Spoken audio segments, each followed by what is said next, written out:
क्योंकि आप चाहे वो 25 साल या 30 साल पुराना हो।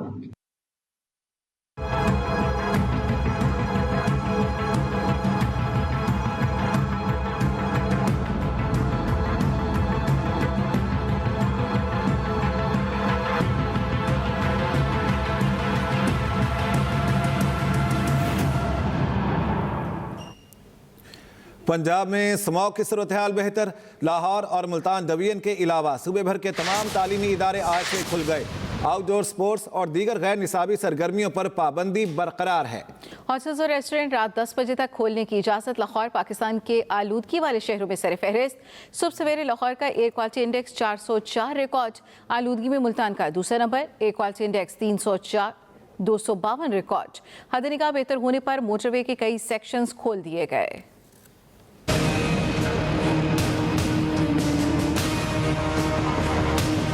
पंजाब में स्मोक की सूरत हाल बेहतर। लाहौर, मुल्तान और आसपास स्मोक कम होने लगी। लाहौर और मुल्तान डिवीजन के सिवा सूबे भर के तमाम तालीमी इदारे आज से खुल गए। आउटडोर स्पोर्ट्स और दीगर गैर निसाबी सरगर्मियों पर पाबंदी बरकरार है। होटल्स और रेस्टोरेंट्स रात 10 बजे तक खोलने की इजाजत दे दी गई है। मुल्तान में सुबह सवेरे एयर क्वालिटी इंडेक्स 386 रिकॉर्ड किया गया। माशाल्लाह धूप भी निकल रही है। ये हमारी पंजाब गवर्नमेंट की बहुत अच्छी यानी कि हिकमत अमली थी। काफ़ी हद तक स्मोक मुल्तान में हमारे कम हो चुकी है और अब तो धूप भी क्लियर है, कोई इतनी परेशानी वाली बात नहीं है। लाहौर में सुबह के औकात में AQI 252 रिकॉर्ड किया गया, जिसमें बाद में बेहतरी आ गई। डॉक्टर्स कहते हैं स्मॉग मुतासरा इलाकों में लोग घरों में रहें, दरवाजे खिड़कियां बंद रखें, घरों से बाहर निकलने की सूरत में ऐनक और मास्क का इस्तेमाल करें। दूसरी तरफ महकमे माहौलियात फैक्ट्रियों और भट्टों को सील कर रहा है, जबकि ट्रैफिक पुलिस धुआं छोड़ने वाली गाड़ियों को बंद कर रही है। पंजाब में एंटी स्मॉग ग्रैंड ऑपरेशन जारी। सीनियर वजीर मरियम औरंगजेब कहती हैं कि आलूदगी फैलाने वाले दर्जनों भट्टे और सनती यूनिट्स मिस्मार। दर्जनों फैक्ट्रियां सील की। आलूदगी फैलाने पर 51 सनती यूनिट्स को सरबमोहर कर दिया गया है। आलूदगी फैलाने वाले दर्जनों भट्टे और सनती यूनिट मिस्मार। पंजाब में एंटी स्मॉग ग्रैंड ऑपरेशन जारी। आलूदगी फैलाने वाले 51 सनती यूनिट्स को सरबमोहर कर दिया गया है। पंजाब में एंटी स्मॉग ऑपरेशन जारी है। और आपको बताएं कि इस हवाले से सीनियर वजीर मरियम औरंगजेब कहती हैं कि आलूदगी फैलाने वाले दर्जनों भट्टे और सनती यूनिट्स मिस्मार कर दिए गए हैं। दर्जनों फैक्ट्रियां सील की हैं। आलूदगी फैलाने पर 51 सनती यूनिट्स को सरबमोहर कर दिया है। लाहौर में स्मॉग की शिद्दत में मामूली कमी आई है, लेकिन आज भी इसका शुमार दुनिया के आलूदा तरीन शहरों में हो रहा है। शहर में इस वक्त क्या सूरत हाल है, ये जान लेते हैं अफजाल तालिब से। जी अफजाल, बताएगा शहर में स्मॉग की क्या सूरत हाल है? जी बिल्कुल, बागों का शहर लाहौर में गिरदो गुबार की चादर जो है वो हट गई है और सूरज आबोताब से चमकता दिखाई दे रहा है, जबकि हवा भी चल रही है, लेकिन इसके बावजूद आलूदगी है कम होने का नाम नहीं ले रही। इस वक्त लाहौर में एयर क्वालिटी इंडेक्स जो है वो 500 को छू रही है, जो इंसानी सेहत के लिए इंतहाई मुज़र है। माहिरीन का कहना है कि इस तमाम सूरत हाल से इन बीमारियों से बचने का वाइदल एक तदबीर ही है। दूसरी तरफ हुकूमत पंजाब ने जो है वो लाहौर और पंजाब डिवीज़न के अलावा बाकी तमाम सूबे में स्कूल कॉलेज यूनिवर्सिटियाँ खोल दी हैं, जबकि लाहौर में ये तलीमी सरगर्मियाँ 24 नवंबर तक जो है वो मुअत्तल हैं। ऑनलाइन क्लासेस का इजरा किया जा रहा है। इसी तरीके से तमाम तमीराती कामों समेत हैवी ट्रैफिक के दाखिले पर भी पाबंदी की गई है। तमाम तफरीही मकामात और पार्क भी जो हैं वो 24 नवंबर तक बंद रखे जाएंगे। हुकूमत पंजाब की तरफ से जो है हॉस्पिटल में ताहाल जो है वो एमरजेंसी कैंप लगाए गए हैं, काउंटर कायम किए गए हैं, ताकि और आउटडोर की सर्विस जो है रात 8 बजे तक रखी गई है, ताकि लोगों को अगर इस मसाइल की वजह से आए तो उनको बेहतर इलाज की सहूलतें फराहम की जा सकें। जो है होटल्स के हवाले से और रेस्टोरेंट के हवाले से जो है वो 8 बजे के बजाय 10 बजे तक छूट दी गई, जबकि तमाम प्लाजे शॉपिंग मॉल मार्केटें जो है रात 8 बजे बंद होगी। महकमा मौसमियात के मुताबिक जो है आइंदा 24 घंटे में बारिशों के इम्कान नहीं, मौसम खुश रहेगा, जबकि स्मॉग के बढ़ने के चांसेस हैं। जी ठीक है, बहुत शुक्रिया अफजाल तालिब अपडेट करने के लिए। आगे बढ़ेंगे, अहम खबर आप तक पहुंचाएं। वज़ीर पंजाब ने chief minister dialysis programme card की मंजूरी दे दी। वज़ीर पंजाब मरियम नवाज की ज़ेर सदारत खुसूसी इजलास हुआ। वज़ीर आला मरियम नवाज ने डायलिसिस के मरीज़ के इलाज के लिए फ़ंड्स 10 लाख तक बढ़ा दिए हैं। पंजाब में गुर्दे के अमराज में मुब्तला हर मरीज़ के लिए 8.5 लाख डायलिसिस और 1.5 लाख टेस्ट के लिए मुख्तस है। डायलिसिस मरीजों के मुफ्त अद्वियात और टेस्ट यकीनी बनाने की हिदायत की गई है। वज़ीर पंजाब मुल्तान में डायलिसिस मरीजों में एड्स फैलने के वाक़े पर सख्त बरहम। वज़ीर पंजाब ने 24 घंटे में रिपोर्ट तलब कर ली। मरियम नवाज ने कहा, डायलिसिस के मरीजों में एड्स फैलना अफसोसनाक ही नहीं, शर्मनाक भी है। वज़ीर पंजाब ने chief minister dialysis programme card की मंजूरी दे दी। वज़ीर पंजाब मरियम नवाज की ज़ेर सदारत खुसूसी इजलास। सुप्रीम कोर्ट आईनी बेंच में भेजे 2 मुकदमात रेगुलर बेंच को वापस इरसाल। जस्टिस मोहम्मद अली मजहर ने रिमार्क्स दिए, हर केस आईनी बेंच में ना भेजें, किसी केस में आईनी सवाल हो तो भेजा जाए। जस्टिस मंसूर अली शाह की जेरे सरबराही 3 रुकनी बेंच ने मुकदमा आईनी बेंच को भेजा था। जहांजेब अब्बासी हमारे साथ, उनसे इस बारे में मजीद बात कर लेते हैं। जी जहांजेब अब्बासी, बताएगा क्या कार्रवाई हुई अदालत में इस सिलसिले में?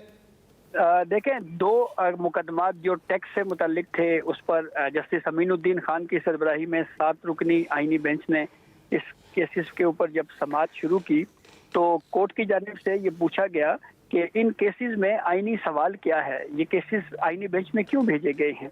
तो इस पे जस्टिस आयशा मलिक ने कहा कि मैं खुद उस रेगुलर बेंच का हिस्सा थी और वकील की जानिब से इस्तदा की गई थी, जिसकी वजह से हमने रेगुलर बेंच से ये केस आईनी बेंच में भेजा था। तो जस्टिस मोहम्मद अली मजहर ने कहा कि हर केस को आईनी बेंच में नहीं भेजा जाना चाहिए। अगर कोई आईनी सवाल है, कोई कानून की तशरीह मतलूब है, तो वो केस आईनी बेंच में जाना चाहिए। सुप्रीम कोर्ट ने ये केस अब दोबारा जो है वो रेगुलर बेंचेस में भेजे हैं। जस्टिस आयशा मलिक ने बहरहाल ये ऑब्जर्वेशन जरूर दी कि एक केस रेगुलर बेंच से आईनी बेंच और फिर आईनी बेंच से दोबारा रेगुलर बेंच में भेजा जा रहा है। तो यूं इस केस को दोबारा रेगुलर बेंचेस में जो टैक्स से मुतालिक ये 2 केसेस थे उनको मुंतकिल कर दिया गया। जी ठीक है, बहुत शुक्रिया इस बारे में अपडेट करने के लिए। वज़ीर आज़म ने 1 अरब 20 करोड़ डॉलर के सऊदी कर्ज के मुआहदे को जल्द अज जल्द हतमी शक्ल देने पर जोर दिया है और बढ़ता रेवेन्यू शॉर्टफॉल कम करने के लिए रवा हफ्ते प्लान पेश करने की हिदायत की है ताकि IMF प्रोग्राम को ट्रैक पर रखा जा सके। रोजनामा एक्सप्रेस और एक्सप्रेस ट्रिब्यून में शाया रिपोर्ट के मुताबिक इजलास में वज़ीर आज़म को बताया गया, IMF पैकेज के हवाले से कोई बड़े खदशात नहीं, ताहम चंद मामलात को जल्द हल करने की ज़रूरत है। ज़रा के मुताबिक सऊदी अरब ने 1 अरब 20 करोड़ डॉलर तेल फराहमी की मौखर सहूलत को हतमी शक्ल नहीं दी जा सकी। शहबाज शरीफ पहले ही सऊदी हुक्काम को खत लिख चुके हैं। वज़ीर ख़जाना इसकी जल्द तकमील के लिए राब्ता करेंगे। वज़ीर आज़म ने टैक्स नादहिंदगान के खिलाफ इक़दाम तेज करने का भी हुक्म दिया। ICC चैंपियंस ट्रॉफी का हतमी शेड्यूल ताहाल जारी ना कर सकी। चैंपियंस ट्रॉफी मामला 10 दिन गुजरने पर भी ना सुलझ पाए। ICC ने अभी तक PCB के सवालात का जवाब ना दिया। ज़राए के मुताबिक PCB ने भारत के पाकिस्तान टीम भेजने से इनकार का तहरीरी वजह मांगी थी।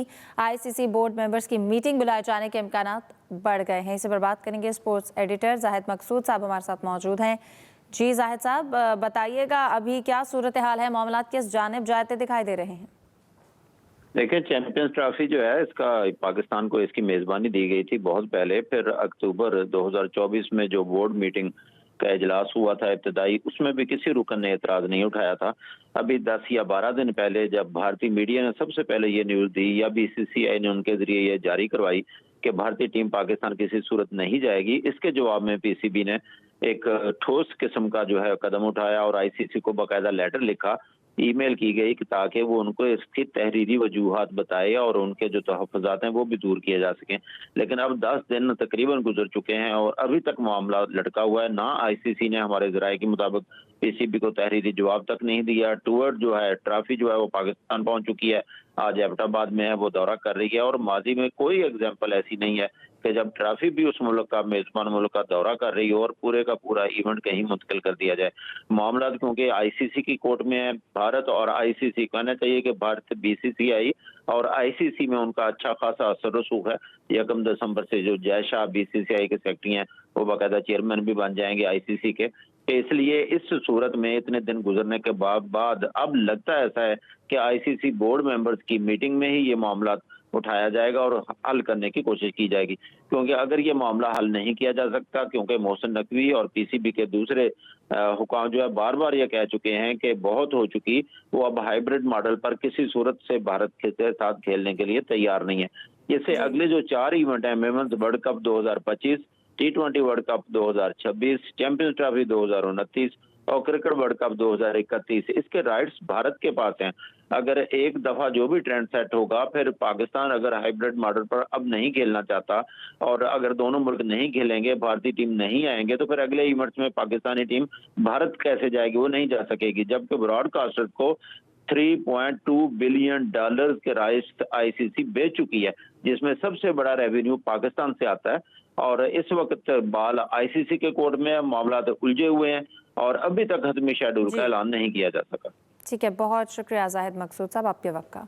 एक भारतीय पंजाबी फिल्मों के मारूफ अदाकार मिल्कीत रोनी और गुरप्रीत कौर बने एक्सप्रेसो के मेहमान। कहते हैं पाकिस्तान आकर बहुत अच्छा लगा, ऐसा प्यार दुनिया के किसी मुल्क में नहीं मिला। ऐसा लग रहा है लाहौर देखकर दोबारा जन्म ले लिया। मगरिबी पंजाब के मेहमान नवाजी का पूरा मशरकी पंजाब कायल है। पंजाबी जुबान की तरवीज हमारे ऊपर नस्लों का कर्ज है जो उतारना है। अपने मिलते ने ते जो पिछले दहाके सारा कुछ होया वो अखां राही जो बह तुरिया बहुत कंट्रोल करना औखा हो गया, पर फिर भी जिहड़ी इन्नी मुहब्बत मिली, इन्ना प्यार मिलिया, इन्ना सत्कार मिलिया, सब कुछ भुल भुला के जदों जफ्फी पई ਤਾਂ ਇਹ ਲੱਗਦਾ ਕਿ ਸਾਰੀ ਥਕਾਵਟ ਸੀ ਜਿਹੜੀ ਸਦੀਆਂ ਦੀ ਉਹ ਉਤਰ ਗਈ। ਅਸੀਂ ਹਰੇਕ ਸਾਲ ਆਈਏ ਤੇ ਇਸੇ ਤਰ੍ਹਾਂ ਤਰੀਕੇ ਨਾਲ ਵੱਖ-ਵੱਖ ਨਾਟਕਾਂ ਦੇ ਰੂਪ ਵਿੱਚ ਆਈਏ। ਪੰਜਾਬੀ ਮਾਂ ਬੋਲੀ ਦੇ ਉੱਤੇ ਜੋ ਪ੍ਰੋਗਰਾਮ ਹੋ ਰਹੇ ਨੇ ਉਹਨਾਂ 'ਚ ਪਾਰਟਿਸਿਪੇਟ ਕਰਨ ਲਈ ਆਈਏ। ਇਹ ਲਹਿੰਦੇ ਪੰਜਾਬ ਦੀ ਮਹਿਮਾਨ ਨਵਾਜ਼ੀ ਹੈ ਨਾ, ਉਹਦੇ ਬਹੁਤ ਕਾਇਲ ਹਾਂ। ਸਾਰਾ ਚੜ੍ਹਦਾ ਪੰਜਾਬ ਉਹਦਾ ਕਾਇਲ ਹੈ। ਹੁਣ ਤੋਂ ਨਹੀਂ, ਜਦੋਂ ਅਸੀਂ ਬਚਪਨ ਤੋਂ ਸੁਣਦੇ ਆਏ ਹਾਂ, ਜਦੋਂ ਸਾਡੇ ਵੱਡੇ ਵੀ ਇਸ ਪਾਸੇ ਆਉਂਦੇ ਸੀਗੇ ਤਾਂ ਉਹਨਾਂ ਤੋਂ ਜਦੋਂ ਪੁੱਛਦੇ ਸੀਗੇ ਉਹ ਇੱਕੋ ਗੱਲ ਕਹਿੰਦੇ ਸੀ, ਕਹਿੰਦੇ ਬਾਕੀ ਚੀਜ਼ਾਂ ਤਾਂ ਬਹੁਤ ਤੁਹਾਨੂੰ ਕਿਤੇ ਵੀ ਮਿਲ ਸਕਦੀਆਂ ਨੇ, ਪਰ ਉਹ ਜਿਹੜੀ ਲਹਿੰਦੇ ਪੰਜਾਬ ਵਾਲਿਆਂ ਦੀ ਮਹਿਮਾਨ ਨਵਾਜ਼ੀ ਉਹ ਤੁਹਾਨੂੰ ਦੁਨੀਆ 'ਚ ਕਿਤੇ ਨਹੀਂ ਮਿਲੇਗੀ।